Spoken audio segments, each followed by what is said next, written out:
मुतासरीन सैलाब की मदद के लिए फौजी जवान पेश हैं। खैबर पख्तूनख्वा, सिंध हो, पंजाब हो या फिर बलूचिस्तान, हर जिले, हर शहर, हर गांव में पाक फौज का रिलीफ ऑपरेशन बिला तफरीक रंगो नस्ल जारी है।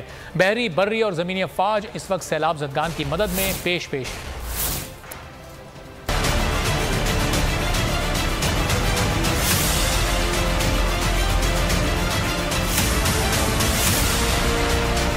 फौज के जवानों की काबिले कद्र खिदमत। पाक आर्मी और पाकिस्तान एयरफोर्स की सैलाब मुतासरीन के लिए इमदादी सरगर्मियाँ जारी। सैलाब मुतासरीन को राशन बैग समेत दीगर जरूरियात की अशिया फराहम की जा रही हैं। सैलाब और बारिश के पानी से मुकम्मल तौर पर मुतासर होने वाले सैकड़ों मकीनों को फौरी तौर पर रेस्क्यू करके महफूज मकामात पर मुंतकिल किया गया। मुतासरीन को राशन बैग समेत रहने के लिए टेंट, मच्छरदानियाँ और जरूरियात की दीगर अशिया तकसीम की। पाक बहरिया की भी मुल्क भर के सैलाब ज़दा इलाकों में इमदादी सरगर्मियाँ जारी। तर्जमान पाक बहरिया के मुताबिक डेरा इस्माइल खान, राजनपुर और सिंध के सैलाब ज़दा इलाकों में अशिया जरूरिया की तरसील के लिए फिजाई और जमीनी ऑपरेशन मुसलसल जारी है। सैलाब मुतासरा इलाकों में मेडिकल कैंप और मोबाइल मेडिकल टीमों के जरिए तिब्बी सहूलियात की फराहमी भी यकीनी बनाई जा रही है। गुज़िश्ता रोज दादू के इलाके से हेलीकॉप्टर के जरिए 75 अफराद को रेस्क्यू किया गया। रेस्क्यू ऑपरेशन के तसलसल में जहरू गोड से पानी में महसूस 60 अफराद को भी बाहिफाजत निकाल लिया गया। लाडन विलेज और दादू के 4 दीगर इलाकों से भी रेस्क्यू किए गए 50 से ज्यादा अफराद को महफूज मकामात पर मुंतकिल किया गया। पाकिस्तान मैरीटाइम सिक्योरिटी एजेंसी की तरफ से सिंध में फ्लड रिलीफ मुहिम जारी। सैलाब से मुतासर आबादी में राशन के 2 ट्रक PMSA बेस केटी बंदर के तहत सजावल के देहातों में पहुँचाए गए।